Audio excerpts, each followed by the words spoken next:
What's up, Playboys?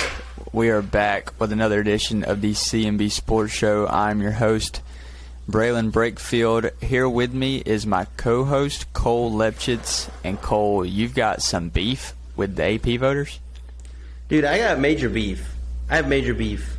Good weekend overall. Football has been great. I mean, it was great games to watch if you're just a viewer, But I do have major beef. As a football fan, I feel like the AP voters are doing us disjustice. They're all kind of flicking us the middle finger by putting Georgia at number one. I don't have a problem with Alabama dropping. We struggle with A&M. You're only as good as your backup. That's proven, okay? That's proven. We've proven that.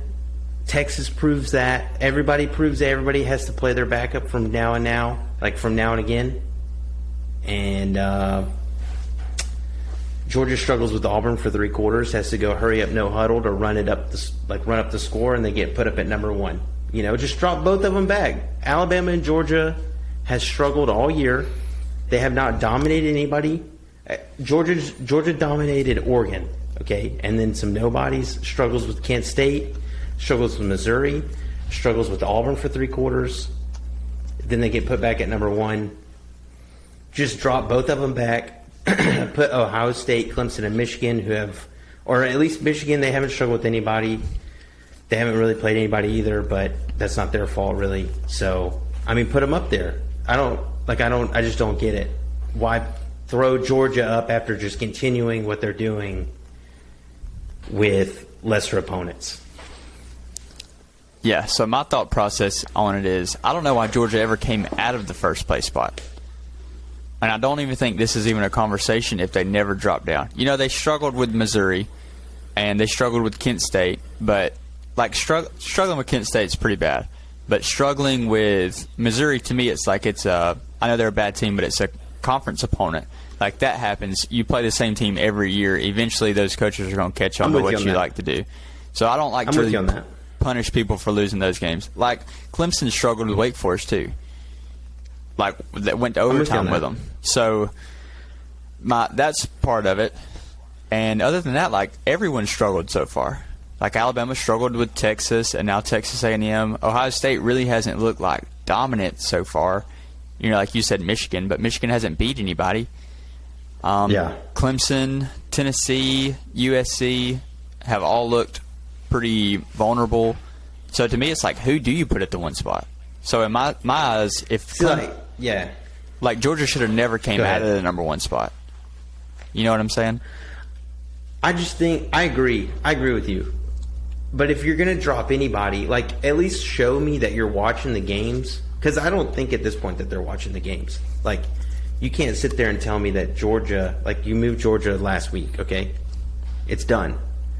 Then you come back and you watch Georgia play Auburn, and they struggle. And I took some notes. First quarter with Auburn, okay? Auburn goes for it on 4th down. They get it on their own 32. They score first half, first touchdown of the game. Then Robbie Ashford fumbles. They take it back to the 36. 14-0 first half. That's the only way they could score in the first half against Auburn. This is a team that wants to rinse and repeat, or rinse their full program and rebuild, and that's your best shot at home against this team. You can't sit here and tell me as a college football fan that that's number one team in the nation. Ohio State's just ruling everybody, but yeah, Georgia's better than them. You can't sit here and just tell me that. I'm fine with Alabama moving back. They didn't look good. They don't look good without Bryce. Bryce is a question mark. That's fine. I'm cool with that. Just put Ohio State at 1. I just don't get it. It's just a weird. I don't know. It's probably something to talk about. They do it on purpose. I'm sure. I don't know, but it's just weird. Why not just keep them at 2 or something?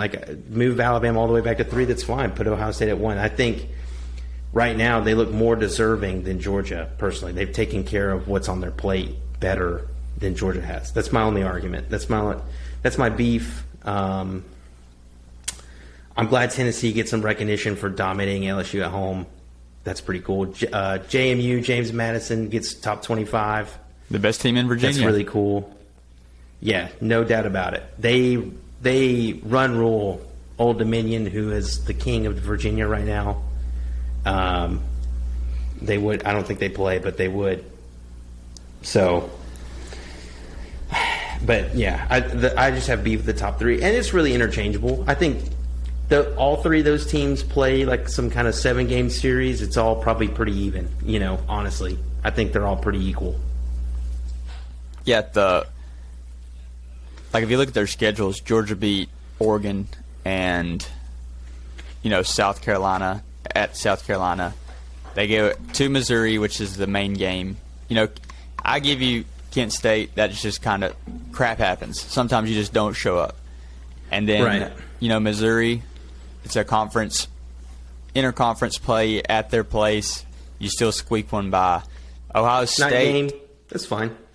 Ohio State beat Notre Dame, and really that's it. They went to Michigan State, who we've talked about Michigan State, just how bad they are. Other than that, Not they great. beat Wisconsin, who fired their first coach since 1997 or 1995. Yep. In all sports. Do you know who the last coach they fired was? Who? Stan Van Gundy. What? Before Dwight Howard and the just- Magic. Do they just let the contracts run out and they just don't re-sign them? Pretty much. And they had That's efficient. They had one coach, I think he got into some trouble and he stepped down, so they didn't have to fire him. Okay. But I mean, that's really it. They beat Toledo, they beat Arkansas State, Notre Dame, who we've talked about, isn't any good. Good point. Good So, point. to me, I was shocked when Georgia came out of the number 1 spot. I'm with you there, but it's just after that. I get essentially they fixed their wrongdoing, but if you're going to set the precedent, this is I don't know. I keep trying to remind myself this isn't the college football playoff voters. This is some nerds that are just writing on a typewriter, So I need to remind myself of that. I work it up too much. It's truly meaningless. It's just for views as well. Yeah, So and it's for conversation. I'm falling into the system. You are. That's all it is. You are the prime Falling into. target for what they're trying to do. I'm target market. Because you look honestly, I think the Oregon win's a good win for Georgia. Look, Oregon's bounced back a little bit. It's looking 10 times better now. And really, the big win for Alabama, I would say, is Arkansas last week. I think Texas is probably a big win. I know it was Ewers went out, but the stupid nerd voters will count that as the bigger win, I guess. But I would say Arkansas is the better win because our backup had to come in and win it. Yeah. So I think as a team win, the Arkansas win's bigger, but the voters would see the Texas win as the bigger win. But if we come in and we opened up as an 8-point favorite against Tennessee this week. If we come in and we cover that, that's the biggest win of the year at Tennessee. Yeah. That's our statement win. We're here. We're ready to see Georgia in the SEC championship. What's up? But I just, dude, I mean, a lot of people on Twitter really nervous about it. I'm nervous about it. I think it's a good matchup for us defensively with their offense. We're kind of built for the speed game, and that's what has killed us in the past. So we know that we're gonna be able to kind of get ready for that. Same thing with playing Ole Miss offenses; they move really fast. So I think we'll be ready defensively. It's just offensively we have to take care of business, keep people out of Bryce's face if he plays.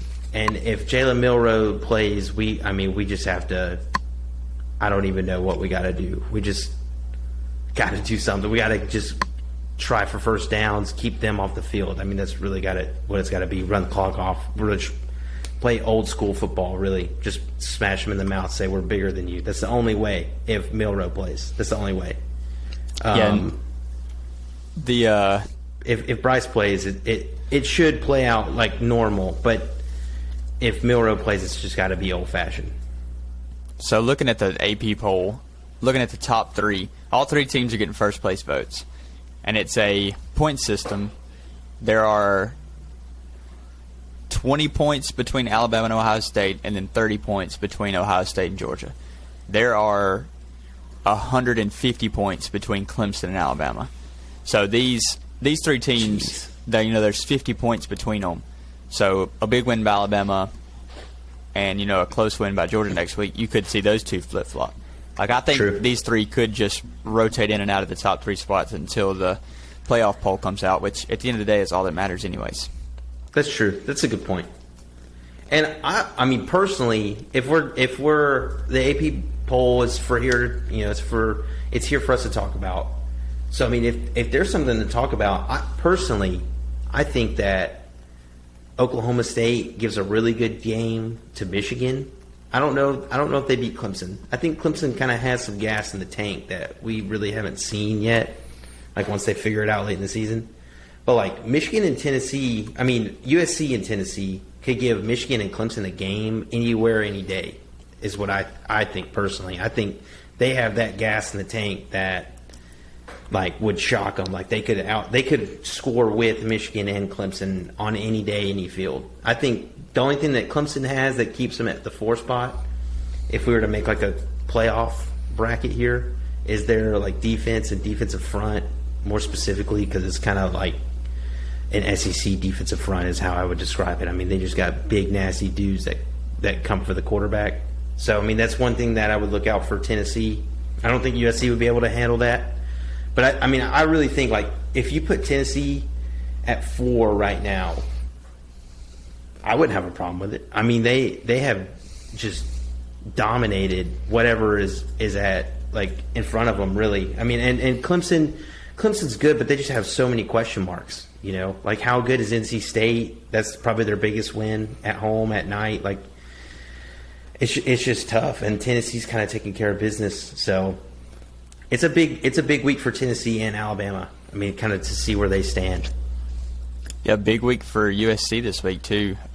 Going to Utah. This is kind of the game I've had circled all year. Honestly, just waiting on. I don't care what the spread is. I'm taking Utah. Yeah. Well, for me, I'm like doubling down on Utah now after the loss. Doubling down. I don't care. Like UCLA's like that, kind of team we missed. But this is the game that Utah had circled, and they're coming off a loss. I mean, it's like screaming, take USC. But obviously we're not casuals, so we know what's up. Yeah. Well, I've been looking at that one. Like after probably the second or third week, I saw USC, and it's like, all right, they're going to blow out teams they're more talented as. But when they get a team that's experienced and is kind of like tougher in the trenches, it's going to be hard for them. Like right now, they kind of casually just walk through because they have Caleb Williams and Jordan Addison, and it's just like, hey, we have the 2 best players on the field, and there's nothing you can do about it. To where that may not be the case in this Utah game. No, I'm with you. That's going to be a great game to watch. I don't know what time that game is. I don't know if they've announced it or not. But no, they haven't. I will be tuning in because that's going to be a great one. Yeah, all that's been announced so far, I think, is Tennessee, Alabama. It's a 2:30 slot. Oh, no, it is. It's a 7 o'clock on Fox. So, prime time. That's excellent. That's great. Follow up Tennessee and Alabama with USC, Utah. This is going to be a good week. Well, if Alabama wins, I might tune in. Or no, I will tune in. But if Alabama loses, you can catch me in the shower with all my clothes on. Like, it's just going to be... Which... I think this is how it works in the SEC. I think it's based on your divisional wins, right, for the SEC championship to make it to the SEC championship.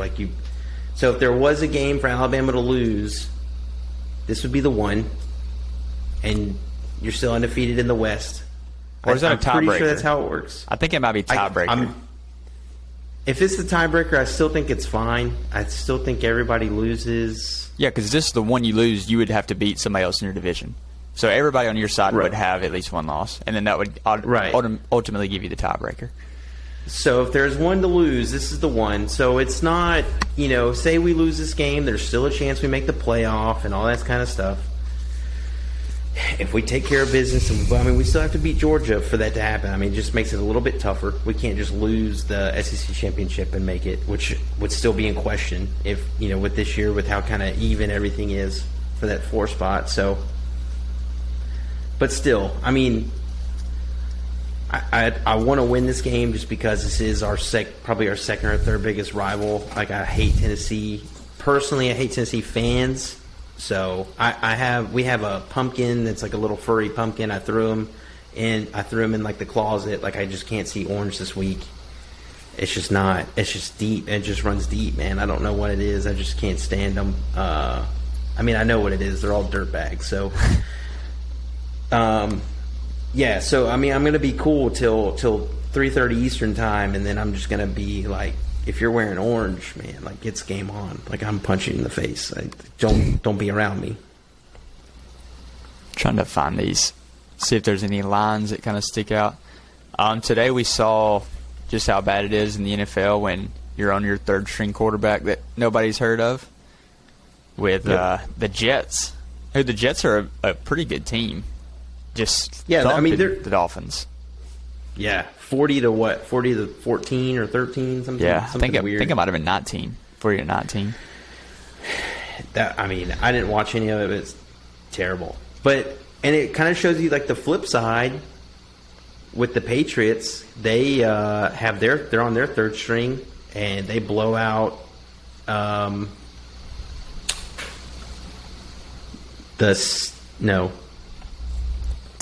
Lions. They blew out the Lions 29-0 with Bailey Zapp, who is because he's the dude. He's I want to call him a CMB guy. He probably doesn't know that we exist. I'm going to start adding him on Twitter until he acknowledges us.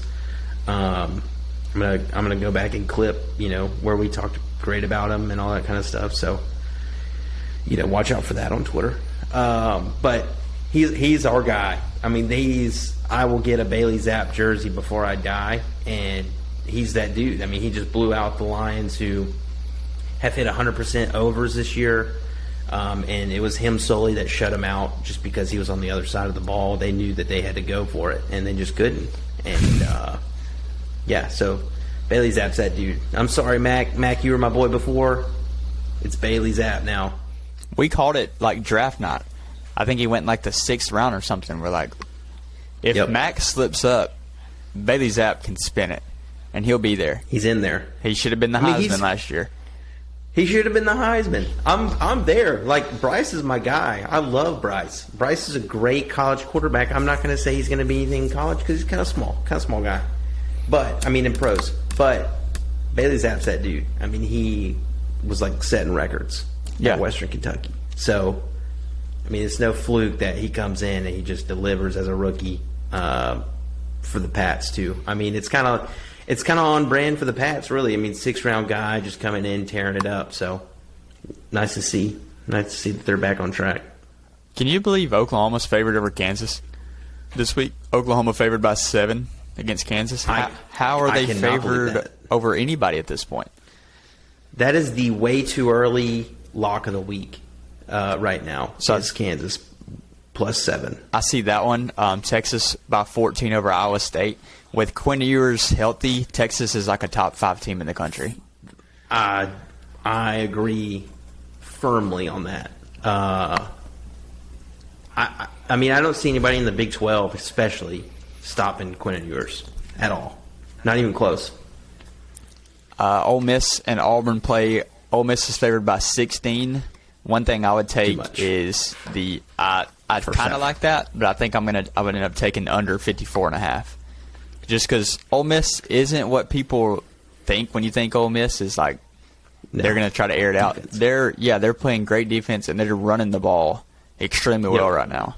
And I don't see Auburn putting up many points to, contribute towards over. Yeah, I would take, if it's, you said 16 full game. Yes. So I mean, usually it's probably half at halftime. So if it's 7 or 8, College, it's a little different. Like that's not as much. But I'm probably going to lean Auburn there, or at least an under or something, because Auburn in the first half has been pretty good, especially defensively. So that's something to look at, probably an under in the first half. But yeah, I mean, Ole Miss is definitely, like you said, like running the ball, kind of beating you with defense, which is the complete opposite. I think it's more so like Jackson Dart just isn't your Matt Corral kind of guy yet. I mean, he might get there one day, but he's just not that dude yet. I mean, that's just kind of all it is. And they have two great running backs. So Lane Kiffin's a top tier, like one-of-one kind of coach. He knows what kind of team he has immediately, so he's going to play that way. And that's what he's done. So that's definitely would be a good play to take. One thing I do want to call out, trends are sus. That's going to be my statement to you for the episode. Trends are sus. And I say this to you because I did my research. I did my Braylon Brakefield. I'm going to read into the dirt kind of research here. And I found teams that were 100% unders 5 games in or 5 weeks in. And I found Georgia, Michigan, and hold on, I'm slipping. Georgia Tech. They were all 100% unders every week. So I put them all in a parlay. Why not? It's guaranteed money, 100%. The one team that messes it up it's one guy. It's Kirby Smart. Kirby Smart just continues to run, throwing the ball in the fourth quarter when it's unnecessary. The game's out of hand. He just completely blows it. Goes over 50 with it's 55. I mean, it's just so trends are sus. That's all you need to hear. Michigan and Georgia Tech go under, on brand. So just watch out for just kind of pay attention. Don't get caught lacking like me. Don't be a Cole. Well, we're in I feel like trends you can really take advantage of like the first probably 3 or 4 weeks. And then eventually those trends start to level out. So now you'll see right now the main trend that's going is primetime NFL unders. At some point it's going to flip. Either they'll drop those lines or offense will start to click and those overs will hit. And you'll look by the end of the year, it'll be like 50-50 over-under on primetime games. That's exactly right. But that's just like the Lions also with the trends are sus. Lions 100% overs. They don't score a point. The under hits. There you go. Yep. The 11 o'clock game to watch. So this is actually a pretty good slate this weekend because you got at 11 o'clock too. You have number 5 Michigan versus number 10 Penn State. I think it's at Penn State maybe. I think so. And Michigan's favored by 7. Over-under's 51. I think that's two solid teams. They're not going to make many mistakes. You're not going to get very many college football plays. So I think under 51 would probably be the play there just because it could be like whoever makes the least amount of mistakes wins or whoever doesn't make a mistake probably wins. I think this is one of those classic Big Ten games where they're both going to tiptoe around each other in the first half, scared to make that big mistake. And they're going to run the ball at each other and kind of fill each other out. And that's a great – I think under both the first half and full game is going to be spot on because I don't think Clifford is that dude to just spin it around the field like in a big game like this. The Alabama-Tennessee, Alabama's favored by 7. Over-under is 65.5. So pretty high. I think if Bryce plays, then you take the over. If Bryce isn't going to play, I think you just kind of leave it alone. Maybe even take Tennessee plus 7, like a home. Yeah, they're at home. You can that they can score with you. It's just if their defense can give them a chance. It really comes down to can Alabama keep them off the field. I think Alabama's defense is good, but if you're having turnovers, if you have 2 or more turnovers, it's not enough rest for your defense. And on the road, I know we kind of proved it wrong, kind of, with the Arkansas game. But I mean, within the last 10 games, Alabama's not been great on the road. Still, I don't care what happened in the Arkansas game. So it's one to look. It's one to watch. Like, keep up with what Bryce is doing on practice. Like, keep up with what Nick Saban says in his press conferences, because you're going to be able to tell. You can read him like a book. Everybody knew that Milroe was going to play, even though Bryce was announced as a starter in stadium before the game. You are a dummy if you thought Bryce was starting that game. I mean, it is what it is. Like, just pay attention. And if Bryce doesn't play, like, if you get any kind of feeling that Bryce isn't going to play, hammer the under, because that's what it's going to be. I would say, I don't think Tennessee is good enough to score 40 points on, or 30-something points on Alabama, unless it's a shootout at the end of the game with Bryce in the game. That's the only way it's the over. I don't, because they're going to have control of the game, and they're not. I mean, Alabama's going to try to be, that they're going to kind of flex. You know what I mean, on defense. It's kind of like the A&M game. Like, you saw the Alabama defense kind of taking control at the line of scrimmage, but there were so many turnovers that they just kind of, got worn down, I guess, by the end of the game. So it was just tough to get stops. I mean, that's just how it goes, and especially in the SEC play. That's what makes it tough. And on the road, it's just going to be a tough environment if we have Jalen Milroe. If Bryce is playing, I would take whatever Vegas is telling you to take. Speaking of Arkansas goes to BYU this week. BYU's favored by 3. This is a perfect bounce back spot for BYU. I don't think Arkansas is as good as what we thought they were going to be, and BYU at home is tough to beat. Arkansas is banged up too. KJ Jefferson's banged up. Secondary's banged up. Perfect spot for BYU to make a bounce back. I hate to kind of go back on myself too. From the beginning of the year, I thought Arkansas was going to win this game, but the way things have played out, Arkansas is not the same team that they started with. So yeah, BYU. I would say BYU by a touchdown. Yeah, that's what I am going to be leaning to, which I'm a big BYU guy and a big Arkansas hater. TCU and Oklahoma losing State. to Notre Dame losing to Notre Dame throws me off, but I think I think it's just more reason to bounce back, if anything. Yeah, maybe Notre Dame is just finally figuring it out. Like a new coach, maybe it took him a couple weeks to just get his feet wet. For sure. TCU is favored by 3.5 over Oklahoma State. I don't really know a ton about either one of these teams. Over-under is at 68, though. So, honestly, I might just take the over and just say it's at 68, like they're expecting a shootout. Might as well just trust them. I'm with that. I like that. Georgia's favored by 38 over Vandy. I think there's a good chance they still cover that. And the over-under is 58, so they're expecting this to be 48-10. I could very easily see that being the case. Yeah, definitely. Definitely. James Madison, keep riding the wave. Favored by 10.5 over Georgia Southern. Yep. Ride the wave. They are, I said at the beginning of the year they dominated the FCS. I took them over their wins, which was 7.5. They're, 2 games away from that? I think they get it in the Sun Belt. I don't know, man. They're good. I don't know what it is. I haven't watched them. I'll be honest. I watched some of them against App State.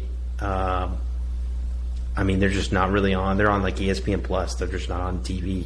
So ESPN Ocho. It's tough to watch them. Yeah, the Ocho.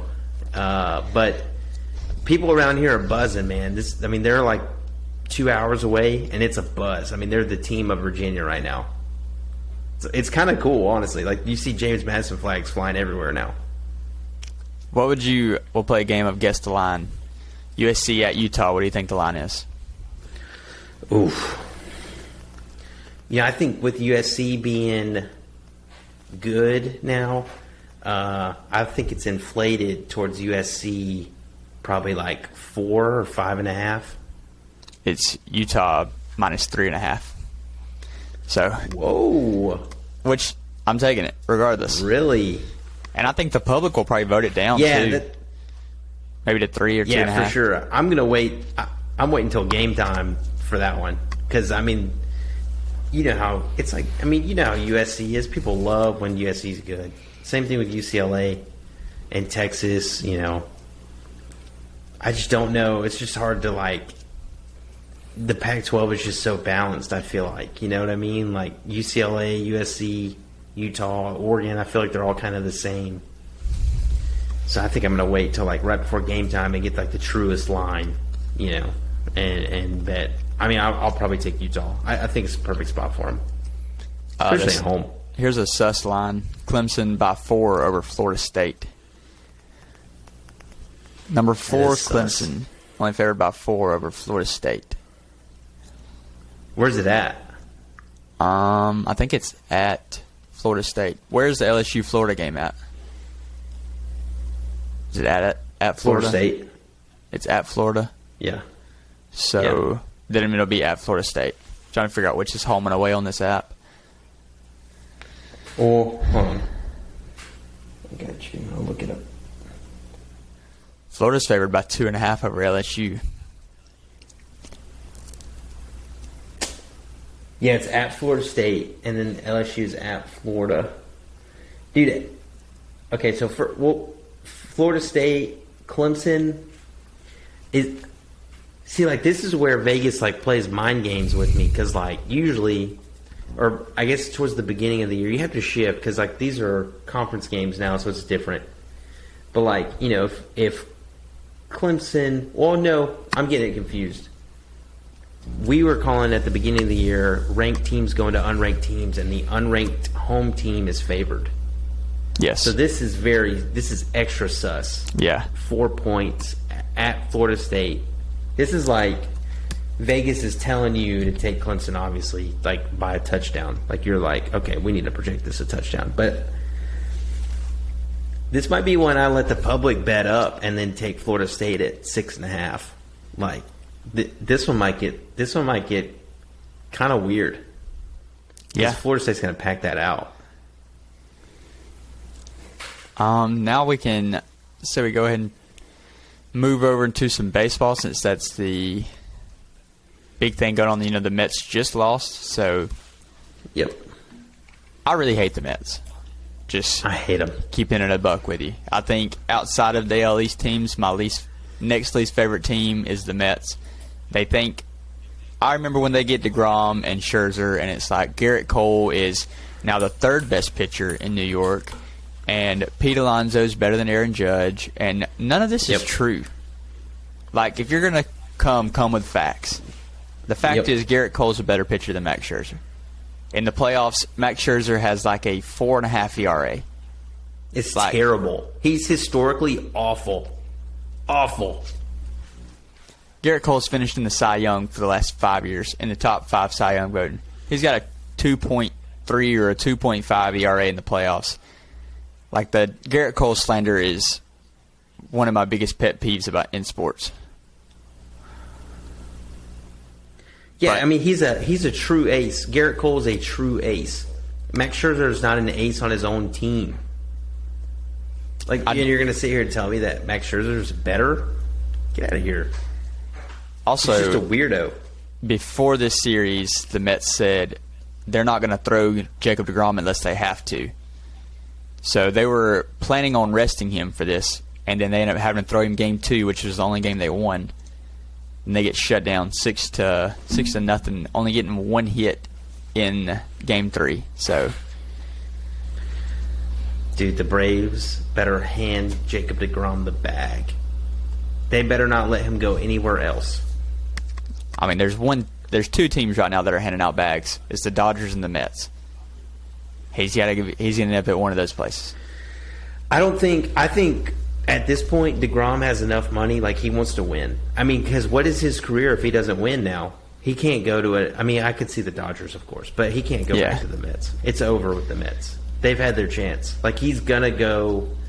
He said that he wants to go to the Braves. I've only heard that once, and then I've heard Twitter ever since then, like, take off and run with it. So I hope that happens. I'm not going to, like, overhype it up. But anyways, the Guardians and Tampa, like, what an all-out war for a sweep.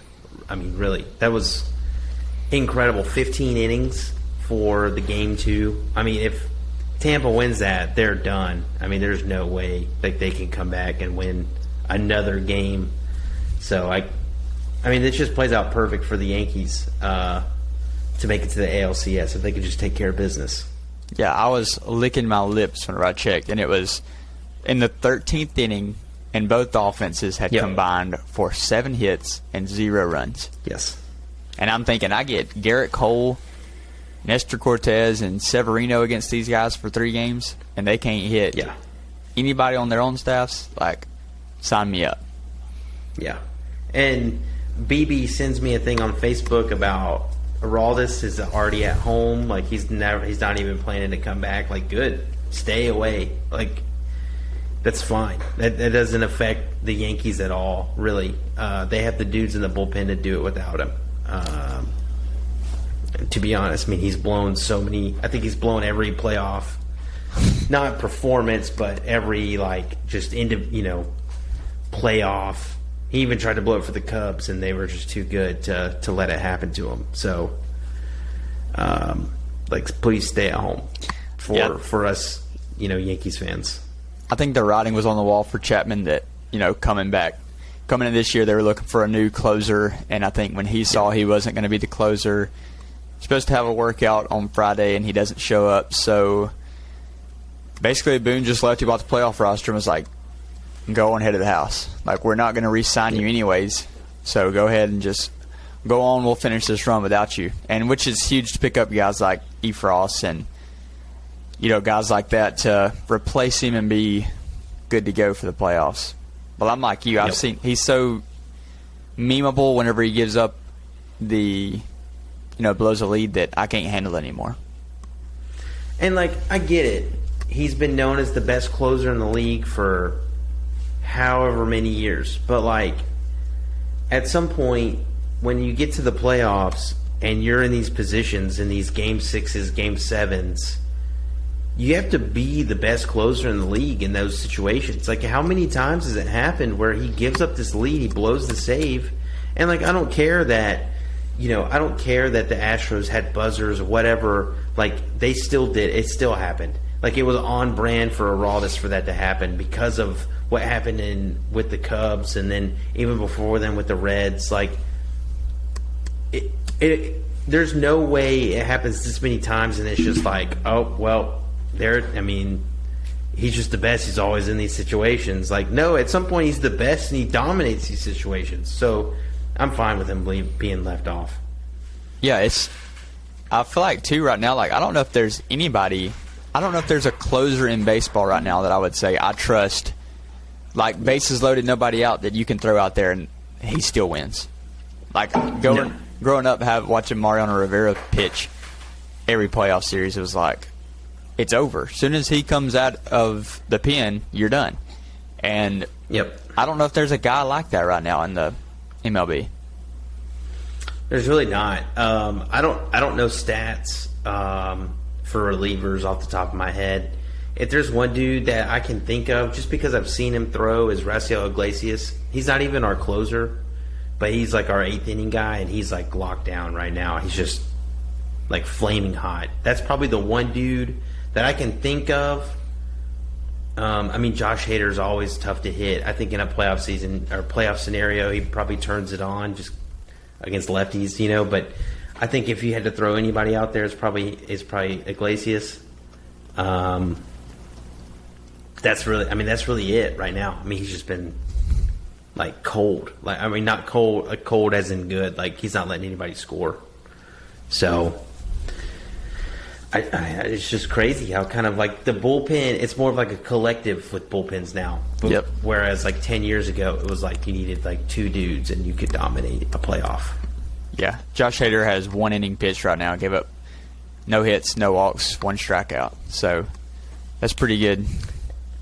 I mean, he's been terrible this season, but it's just like with these guys, you just have to think that a lot of these dudes are good enough that in a playoff scenario, they can dig deep and like turn it on. You know what I mean? Like I just can't count anybody out in the playoffs, especially pitchers, because pitchers are just a different breed of human. I think they're all aliens personally.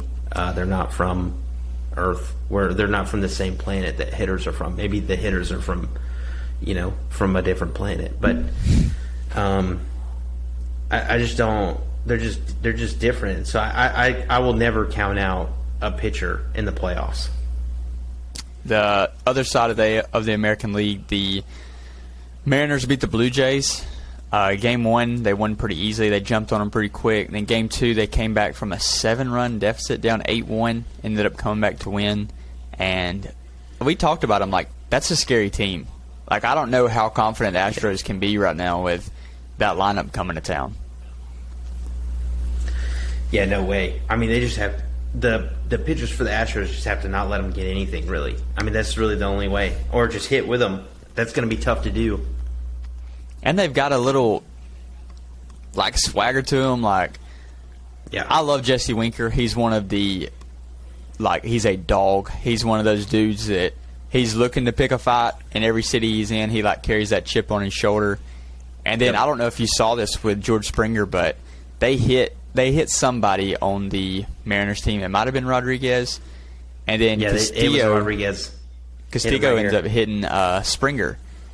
And when the catcher comes out to talk to him, the catcher goes, "Good job." And good job. The trainers come out, and they're looking like Springer's rolling around on the ground, and the catcher comes out and just tells the pitcher, "Hey, good job." And then Castillo, you can read his lips too, and he says, "I just did what I had to do."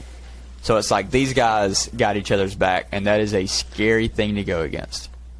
Like, it's the playoffs, and he's putting a dude on because you hit one of his guys. Right. And, I mean, they have, like, this, like college kind of, like, just vibe about, like, they're just like a brotherhood kind of thing going on. Like, they're just, they're all about each other, all about team kind of deal. Where, like, when you get into a playoff scenario like this, that's not what you want to see on the other side. You do not want to see a team that is willing to fight or, like, throw at people because you threw at their guy. Like, that's not what you want to see on the other side. Because, I mean, they will bury you in a heartbeat if you let them. So, I mean, I thought that was really cool, especially for Castillo, who's a new guy. I mean, they traded for him mid-year. I thought that was really cool, personally. I mean, you can't let a first inning, like, the Blue Jays are probably trying to set, like, a precedent there, even if it was an accident. Like, it was, even if it was, like, they still hit your best player. You can't let them get away with that. No way. No way you let them get away with that. So you hit their leadoff guy, who is their best postseason player, and send a message. Like, no shot. I thought I'm fine with it. I'm fine with running it up and in. Like, George Springer probably could have got out of the way. It got him. Good. Yeah. I'm glad. And then they sweep them. So, of course, I'll be rooting for them over the Astros. I hope Bregman goes off, but other than that, I hope the Mariners blow them out. Going to the NL, the Phillies sweep the Cardinals. The Cardinals' offense just didn't show up. Like, it's kind of tough to see. When you think about it, too, the Phillies are almost like last year, kind of what the Mariners were, like where they added a bunch of pieces, like Bryce Harper, who's a dude, and Castellanos, that's another CMB Sports Show guy. Castellanos, we've been huge on him forever. He does nothing but hits doubles. It's like 2014. I mean, we've been like just on his back. Like, dude, you're incredible. Yeah, he's the worst defensive player in baseball. Terrible. That outfield having Schwarber and Castellanos on the edges is gosh awful. But both of those dudes just rake. Abdul Herrera in the center field, I guess. I don't even know who plays center field for him. Like, that's awful. It's a terrible outfield. But, hey, they rake. Come to think about it, that might be the worst defense in the history of baseball. Because then you have Gene Segura, Alec Bohm, who was so bad at one point that the whole stands were booing him. I think he had 4 errors in one game, and he looked at the pitcher and he said, "I effing hate this place." And they're playing at home. In his own They're stadium. At home. So funny. But they get to square off against your beloved Braves. Are you nervous at all? We have hit good in their park for the past 3 years. Dansby specifically hits good there. So I know when Dansby rolls, the whole team rolls. Nervous isn't the word. I don't know what the word is. I just want us to come out and take care of business the way we can. If our pitchers pitch and we play good defense and we play baseball offensively, get runners in at all costs, things that we've been doing. We get on base, we get runners over, we can steal bases. If we do those things well, we'll be fine. And they have a good kid. They have JT Realmuto, who is hard to steal on, but we have some of the better young talent in the league. So if we can kind of get it going, don't stall out early, I think we'll be fine. If we stall out early and we lose game 1 and game 2 or something, they steal one from us at home, I'd watch out, because then anything's possible. You go back to Philly. They haven't been in the playoffs for a while, so they're going to be rocking. So, and the Eagles are good. I know this is weird, but being up here, these cities are crazy. When stuff's rolling for one sport, it kind of carries over. So Eagles are good. Fans are going to be jacked up. Vibes are up in the city. They're going to be all out for the Phillies in the playoffs. So if they steal one from the Braves early, I'd watch out. I really would. Yeah. Plus, I guess the series goes 2-2 then 1. If I had to guess, home away home. I think so. You get Aaron Nola and Zach Wheeler probably first 2 games if they're back rested. Those are 2 dudes. Yeah, they're good. Then they're good. Brandon Marshall, who plays center for the Phillies, he was a big Angels prospect a couple years ago. He was pretty young, big bearded guy. Let's see. Then the rest of it. That's a tough one though, just because Atlanta's pitching is still kind of a question mark. I still have not bought in on Kyle Wright. I know he was the wins leader of the year, but it's how well do you trust him? You know what I mean? But I think our bullpen's good, and I think Spencer Strider. Sorry, it's tough to say, but I think he's good in the back end too. If you kind of can keep him till game 3, I don't know how they'll navigate that, but should be fine. Yeah, then the last matchup is the Dodgers playing the Padres, who just took 2 away from the Mets. We talked about how good and talented their team is, and it just hadn't clicked yet. And now they're, kind of getting carried. You get Yu Darvish and Joe Musgrove, and I don't remember who pitched game 2. But those are 2 dudes with some playoff experience that, they're going to be tough to score on, as we saw that. Mets offense, I think they were the best offense in baseball this year, and then they just struggled against both of those guys. Musgrove. Yeah. Was it Clevenger game 2? I don't know if I caught game 2 because it was Saturday. No, I think Clevenger's out for the year, I think.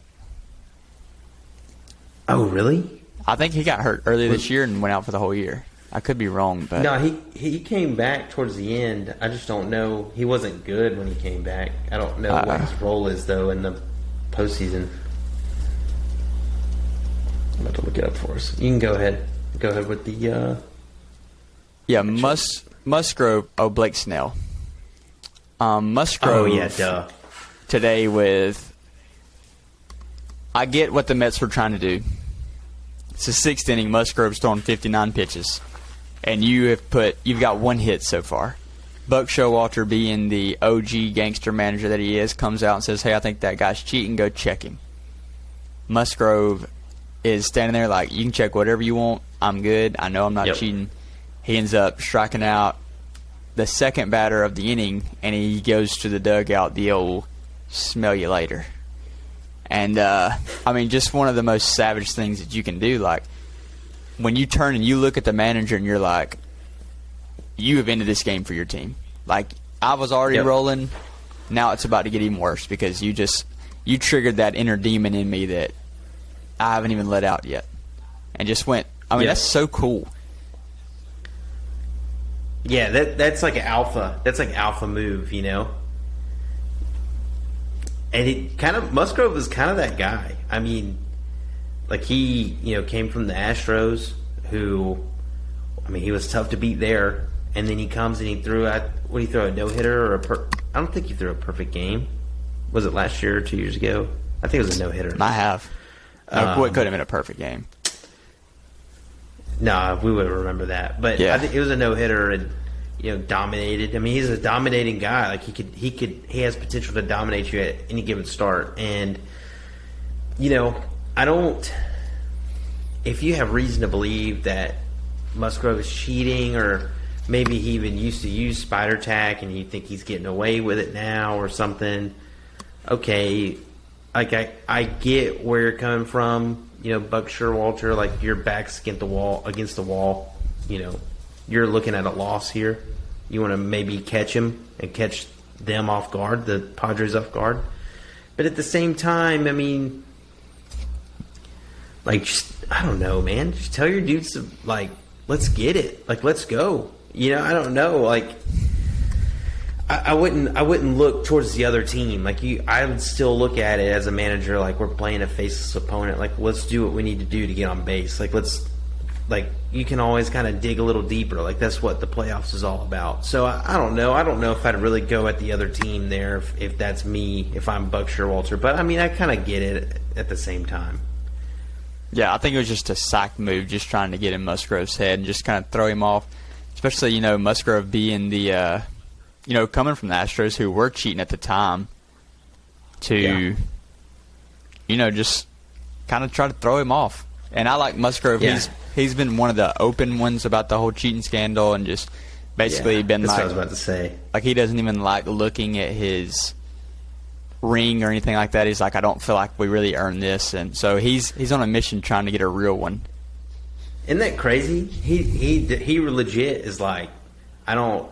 Like, yeah, I have it, but like I don't own it, Like, that's crazy. I mean, that's just honestly. I mean, it's cool for him, kind of as a sportsman. Like, he knows, like, yeah, maybe he was pure with the way he did things, but like he knew his team wasn't, so he's not going to kind of count it. I mean, I think that's cool. I think that's, as a sportsman kind of sportsmanship kind of deal. So I think that's cool. Yeah, it makes you really wonder, like, cool story. Who knew what during that time? Because I do feel like there's probably a lot of guys that were in the dark about it, or either that, or maybe the whole team knew about it and they just stayed hush hush because they were winning. Yeah, I mean, I'll be honest with you, man. Like, I really don't. Once you get caught, I think you have to kind of admit it, and I want to say that's how I would go about it. But if, like, my manager was like, hey, man, we got this thing, like, we have a way to pick pitches, like, just kind of pay attention. I'll be honest, like, the competitor in me, I would take advantage of it. I would take advantage of any kind of advantage I can gain. So, like, I don't blame them. I blame them. I don't like how they handled it afterwards. Like, if you get caught cheating, own up to it. Just say, like, yeah, you know what? I got caught cheating. I'm a competitor. I wanted to bury you in the dirt, and I did, but I did it by cheating. You got me. Yeah. Like, I don't know. I think it would be fine if you came out and did that. Like, yeah, you're hated, but, like, it's better than lying. It's, you've already lied to us by winning and cheating, so, like, don't lie to us again. You know what I mean? Like, we all know you're lying. So I don't blame them for doing it. I blame them for how they acted afterwards. So I appreciate Joe Musgrove for kind of acting this way afterwards. I think it kind of makes him a better guy. Yeah, I agree. Especially, you get, if you're a pitcher in that situation, you get thrown into it, and they're like, hey, this is kind of the way we do things here. You can't be the guy that says, this isn't right. Like, you just got to kind of just ride the wave and just be like, hey, yeah, my offense is helping me. I know they're cheating, but still, if we're winning, then who cares?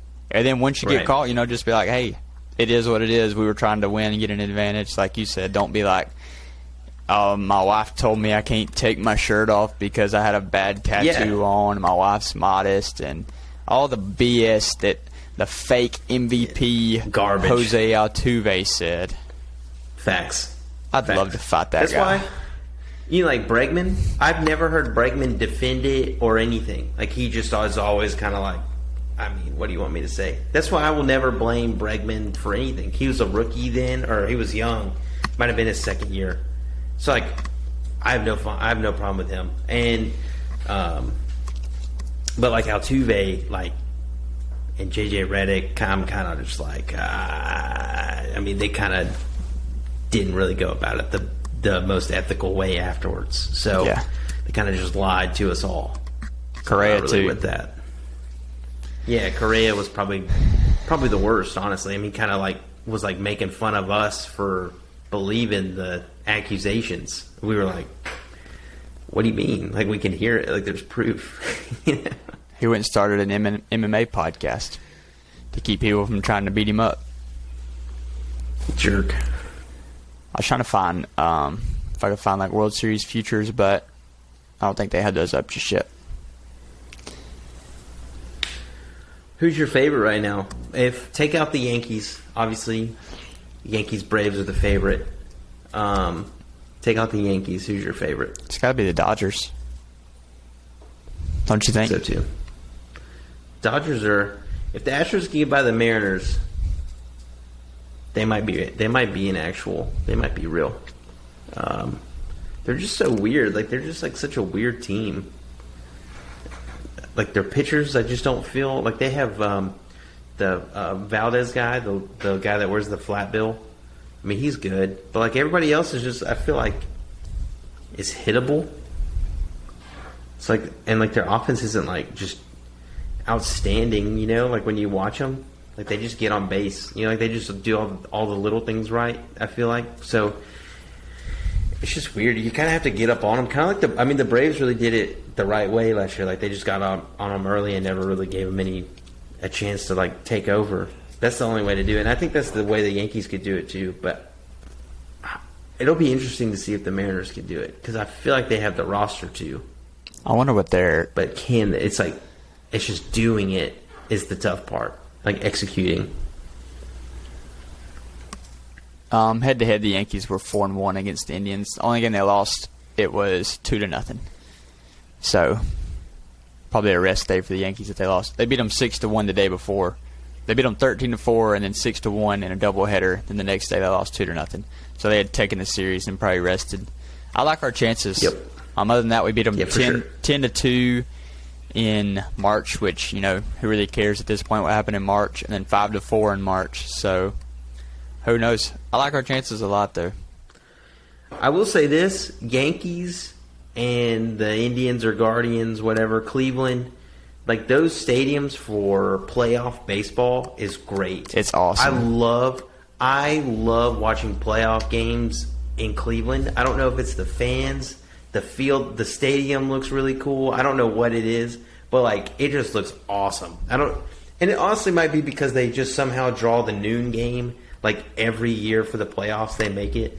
But it's so, I don't know what it is, man. I just love it. I love their stadium for playoff baseball. It is so cool. Yeah. And then the Yankee Stadium is awesome because it's just rocking and everything's on top of the field. Like, there's like no foul territory, so it's cool too. But I think both of those are probably second and third by the Braves. I mean, the Braves is The Phillies is a good stadium, too. just electric to me.